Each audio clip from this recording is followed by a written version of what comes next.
Only the Board B Equality mark ensures you know where your food comes from, because it's independently checked at every stage.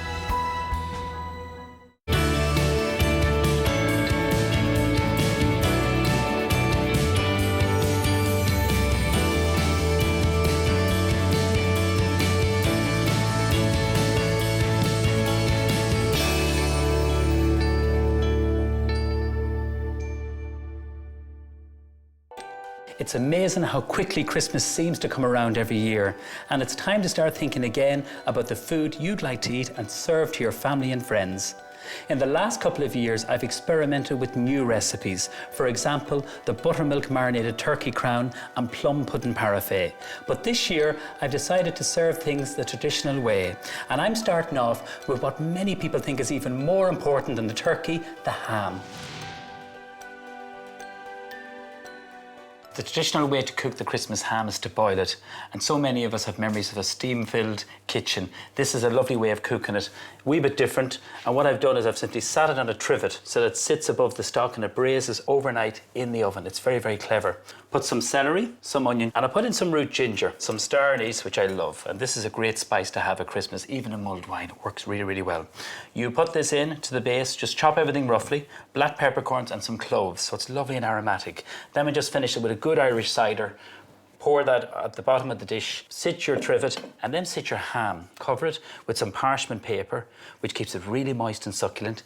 Then you cover it in tin foil, and we've cooked that at about 120 for about 12 hours, so nice and slow.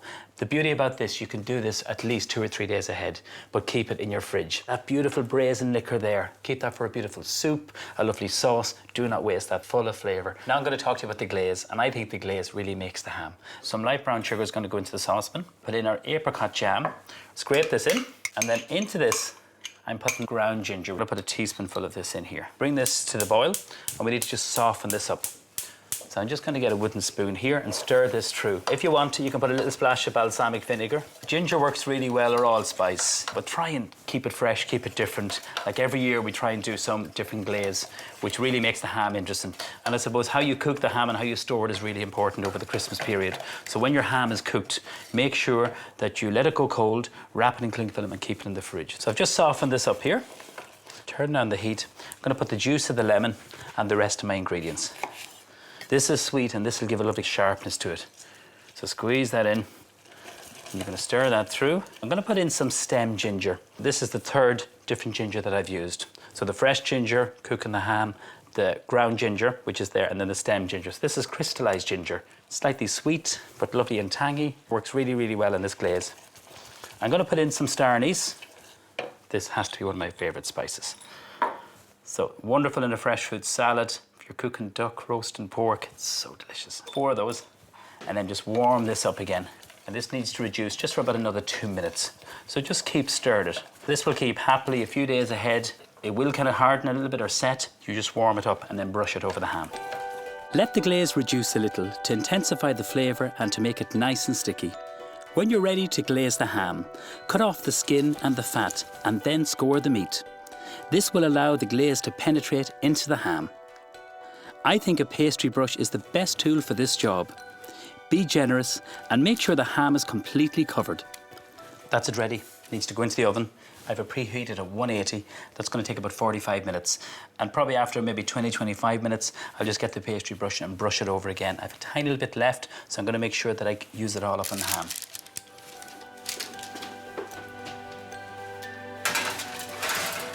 I want to show you a really good relish to serve with the ham. Sweat off some sliced onions, squeeze some garlic in and give it all a good stir. Add a little bit of sugar. This will help the onions to caramelise, and pour in some red wine and some balsamic vinegar. This makes the relish sharp and tangy. Bring it to the boil and let it simmer for 15 to 20 minutes until it's sticky and caramelised. It's as simple as that.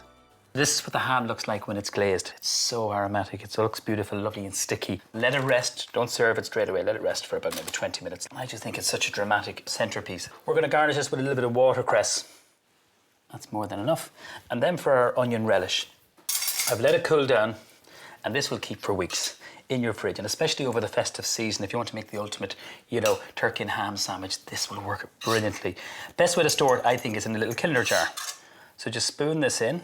It's a lovely homemade gift that you can give to your family. Clean around the jar, and then just with a spoon, just going to put this at the centre of the dish and let everyone kind of help themselves. Best way is to bring that to the table, slice it. I'm telling you, they're going to be wowed with this ham.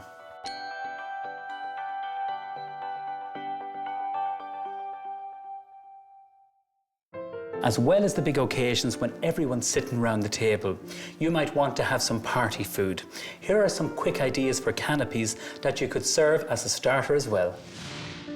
First one I'm going to show you, using some prawns which are already cooked. Dice up a little bit of lime with a little bit of rapeseed oil and the zest of some lime and a little bit of lime juice. A little bit of cod salad, get a spoonful of mango, tiny little piece of the lime which I've just cut into little segments, and then arrange your prawn. That's our micro coriander here. Arrange this on the little platter here. I'm going to talk you through all the other little party bites. The first one here is Gabine Smokehouse. They produce a beautiful chorizo. In the centre, what I've done is celeriac, which is a root vegetable. Put it through a grater. This is mixed with some mayonnaise, a bit of creme fraiche if you want to, but also some mustard, so it's lovely and tangy and it works really, really well. My next one is a toasted sandwich. It's a lovely way of using over leftover ham. You're probably thinking a toasted sandwich, how basic is that? I've jazzed it up a wee bit, a little bit of creme fraiche, a little bit of mayonnaise mixed together with some cheddar cheese and some mustard. Toasted onto the grill, and I've cut them into small little party-sized pieces. The last one are these peppers here, and they're called pepperdew peppers. Now there's a little bit of a kick from them, so you just simply drain them, remove a little bit of the core, stuff them with something like an Irish feta-style cheese, which is quite firm, a little bit salty, which is lovely, and then some artichokes. So you get a jar of artichokes, chop them, and mix in some herbs. I've used a little bit of parsley, you can use chives, or else you can use a little bit of basil. And I think you have something there for everyone. You have a little bit of shellfish, you have a little bit of meat. If someone was even vegetarian, you've covered all angles.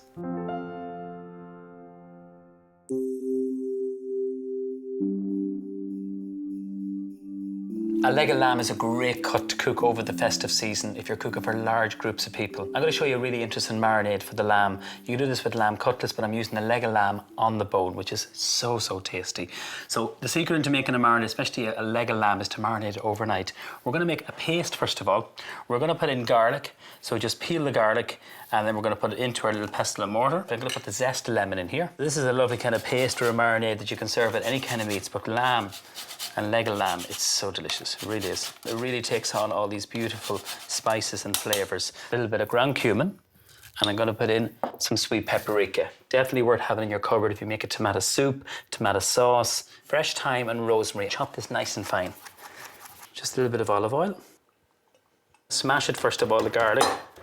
If you don't have one of these, just throw everything into a little mini chopper. Food processor will work well, so just pound this all down. So I want to leave a little bit of texture from the garlic. I don't want it too fine. This is a leg of lamb. It's quality assured, and we're going to pierce it. So we're going to use the point of the knife, make incisions. The reason why I'm doing this is because I want to get the marinade to get in there.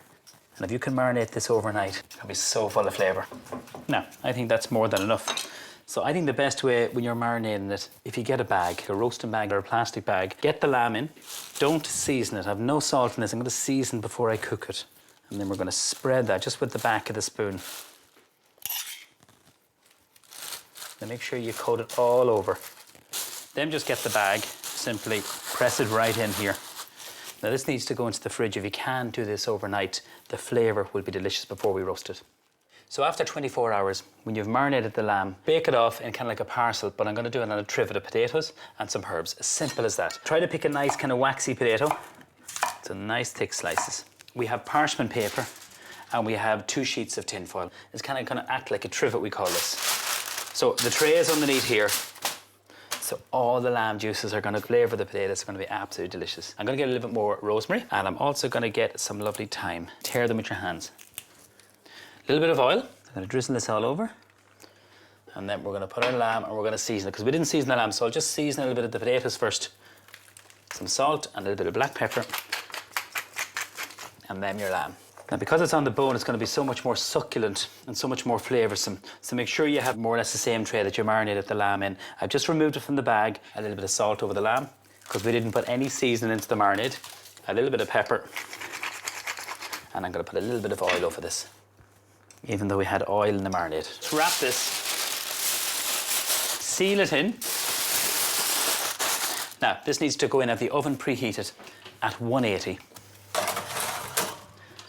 So after 2 hours, I'm going to unwrap it so I am to get a bit of colour onto it, and it should be golden brown and lovely and crispy. This Greek-style salad works really well with the lamb. I make the dressing first, so pour some olive oil into a bowl and then add some red wine vinegar. Season with salt and pepper and mix it all together. Slice some red onions as thinly as you can. Add these to the dressing with some halved cherry vine tomatoes. Cucumber goes in next, and this will be followed by some olives, cut into quarters with the stones removed. Tear in some flat leaf parsley, and the final ingredient is some baby spinach leaves. Mix everything together carefully. This is a lovely and colourful salad and a light, healthy complement to the roast lamb. So what I'm going to serve with it next is a little bit of mint and cumin yoghurt. So we have some natural yoghurt here, put the juice of half a lemon, which gives a lovely acidity to it. Going to put a tiny little bit of cumin, a touch of ground cumin, and this is just some fresh mint here. Sprinkle that in, a touch of salt and pepper, and then mix everything together. So we're not actually serving a gravy with it. This actually acts as the sauce. Scrape this out. This is what we call family serving, that everything is in bowls, little dishes, and then just let everyone help themselves. I'm going to go to the oven. Wow, that looks so good, and it smells amazing. All those lovely spices and herbs. So this is approximately a little bit over 2 kilos in weight, this lamb. It took about 2 hours to cook. I'm serving it slightly pink. And after about an hour and a half, I just unwrapped the parchment paper and the tin foil. That's to get colour. Now, what I like to do is just put this at the centre of the table, let someone carve it, serve it with the salad, the lovely little yoghurt dressing on the side, let everyone tuck in. It's a fabulous dish to enjoy over the Christmas.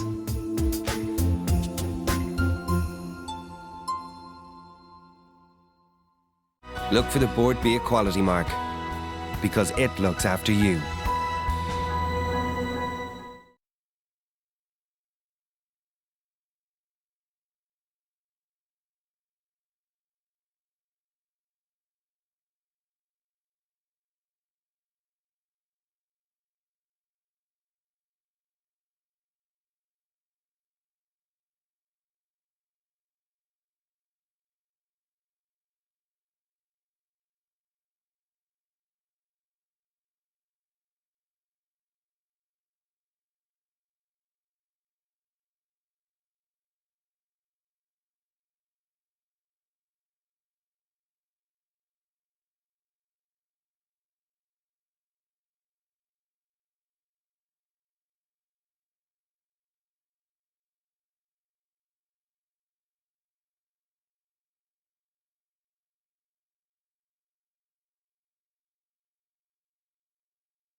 Look for the Board Be Equality mark, because it looks after you. Now it's time to talk turkey. 2 years ago, I cooked a turkey crown marinated in buttermilk, and it got an amazing reaction.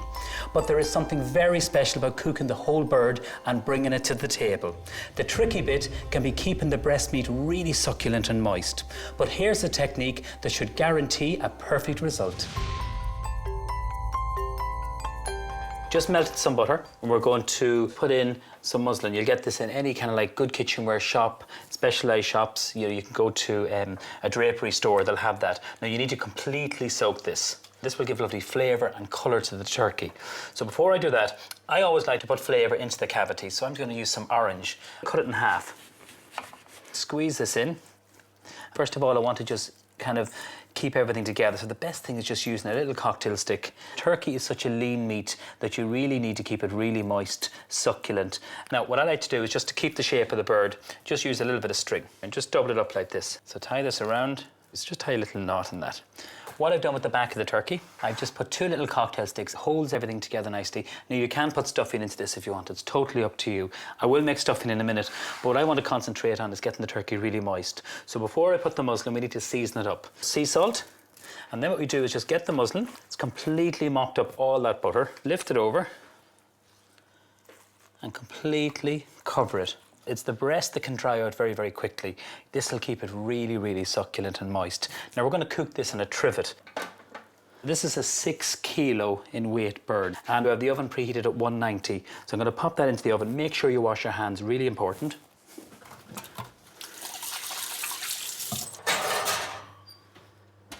So that's going to take 4 hours to cook, so it is. And after each hour, get a large spoon and baste it. It acts like a blanket, the muslin. It keeps it really moist with the butter. I'm going to show you a delicious stuffing to serve with the turkey. Let's warm up the butter. It's already melted. And I'm going to put some chestnuts into it. I do love nuts in a stuffing. Chop them roughly. They're already cooked, so all you're doing is warming them through. 1 large onion, which is finely diced. And then for a little bit of fruit, I'm using some dried cranberries. Let's sweat off the onion. I'm going to chop some herbs just while this is sweating off for a moment. The herbs I'm going to use in this is flat leaf parsley and sage. You roll it like this. So we call this a little chiffonade. In goes the dried cranberries and also the chestnuts, which are roughly chopped. Let this cook for a moment or two. We're going to season it up with some salt and then some black pepper. Get the sage and the parsley, sprinkle them all in. So just mix this all through. I have some breadcrumbs. Pour this all in here. Mix all this together so the breadcrumbs will absorb all that lovely butter. If you don't want to use as much butter, you can use half butter and a little bit of stock. So mix this, that's lovely and moist. Get some tin foil, do like a sausage shape. The easiest way to do it is just use your hands. Just kind of squash that. Get the tin foil, roll it up, twist either end, and that's what you have. So this is going to make 2 of them. Roughly for the last, say, 45 minutes of the turkey cooking, you put them onto a tray into the oven just to cook it through, and then you'll be ready to serve it up. Now the turkey has been resting for 30 minutes. Are you ready? How beautiful is that? Gorgeous, evenly browned. Use a slotted spoon or you can use a carving fork. Just lift this up and then over very gently. We're going to wrap that in tin foil. Shiny side in. While that's resting, I'm going to make my gravy. Just lift out the trivet, and then we're just going to warm this up for a minute. Scrape down all that kind of sediment. Sprinkle the flour all over it. Just plain flour. Just going to use the tea towel just to hold this now. It'll get hot, so be careful.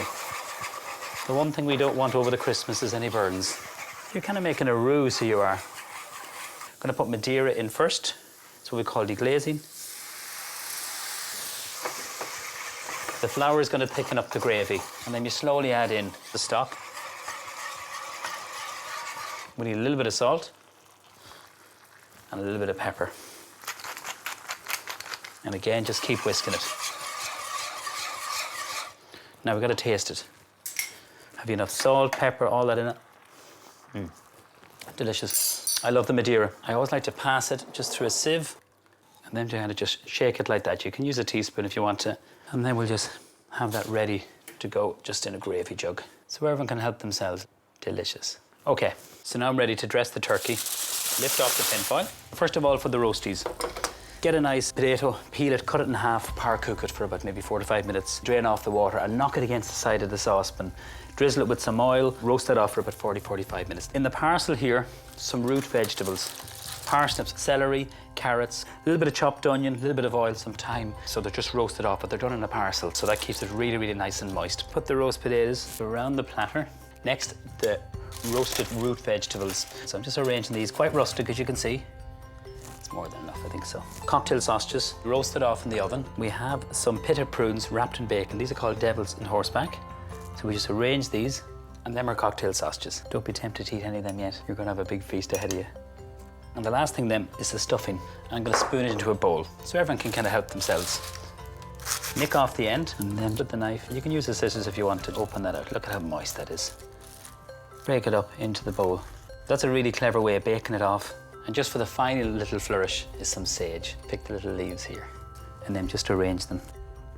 Using the muslin, you can be sure that you get a lovely even colour on the turkey and it's moist and it's succulent. I think it's a spectacular way of serving the Christmas turkey.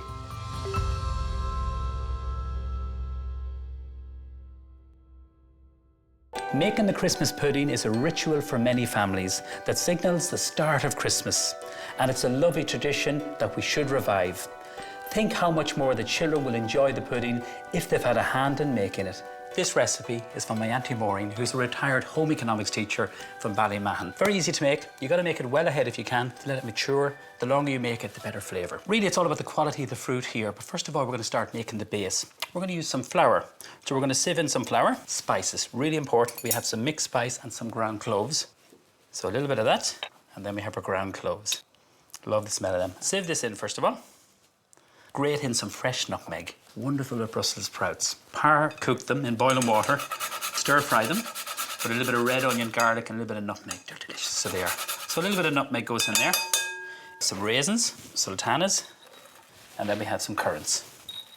Some brown sugar, mixed peel, finely chop it, breadcrumbs, and you can make this with gluten-free breadcrumbs. These are almonds which are blanched, the skin is removed, and just roughly chop them. Grate the zest of some lemon.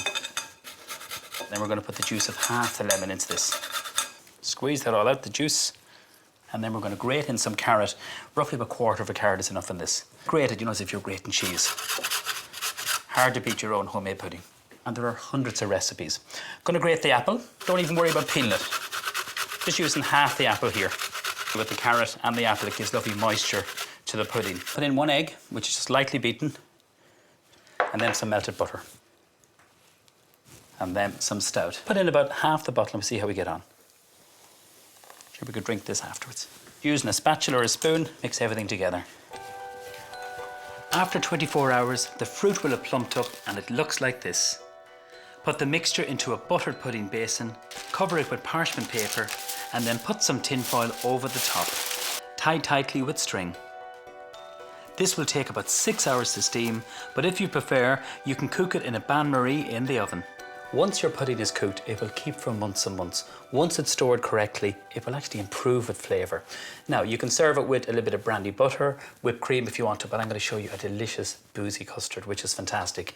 It's infused with ground almonds, a little bit of amaretto. We splash a brandy and some rum. It's gorgeous. First thing we need to do is we need to infuse the milk and the cream. Warm this up. It's what we call scalding. So you put in your cream there and your milk. Get some ground almonds. You're infusing the milk and cream with the ground almonds, and it actually gives a lovely texture to it. Whisk this in here. Bring that to the boil. So meanwhile, I've eggs separated, 5 eggs. Put in some vanilla and scrape out all the seeds. Drop them in. With the skin, we're going to infuse the actual milk and cream with that. Just give that a little whisk, because there is still some seeds in there. For our custard, some sugar, a little bit of caster sugar, and then some corn flour. Now this is important because it kind of protects the custard. So you're really just whisking this for a minute or two. Dissolving the sugar, and you're dispersing the vanilla seeds. And then I'm going to put in my alcohol in here. So I'm going to use amaretto first of all, a little splash, a little bit of rum, and brandy. So the brandy next. You can make this perfectly fine just with the ground almonds, but trust me, with all these lovely, especially with the rum too, it's gorgeous.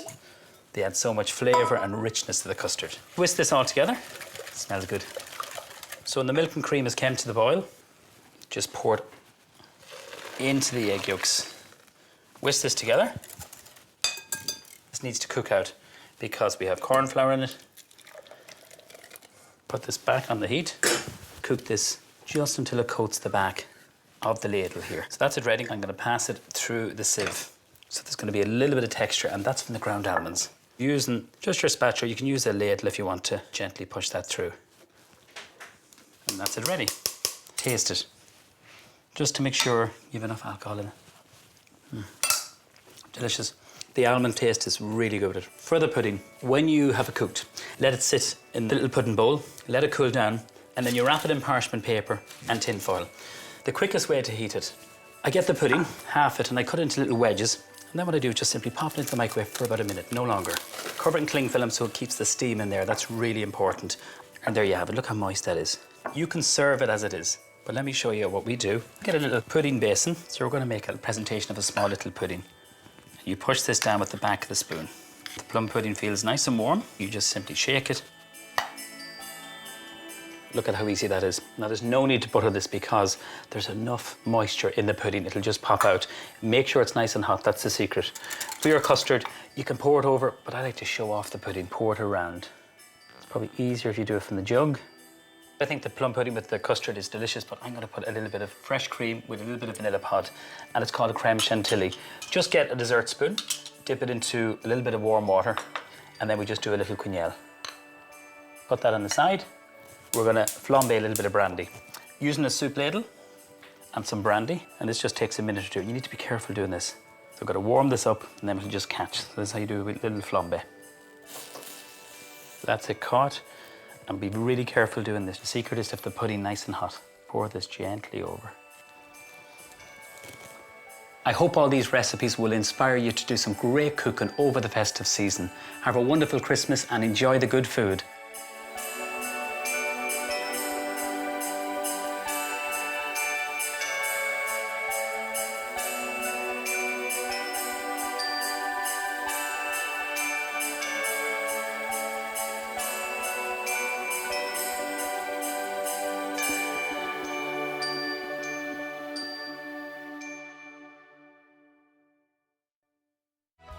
Only the Board B Equality mark ensures you know where your food comes from, because it's independently checked at every stage.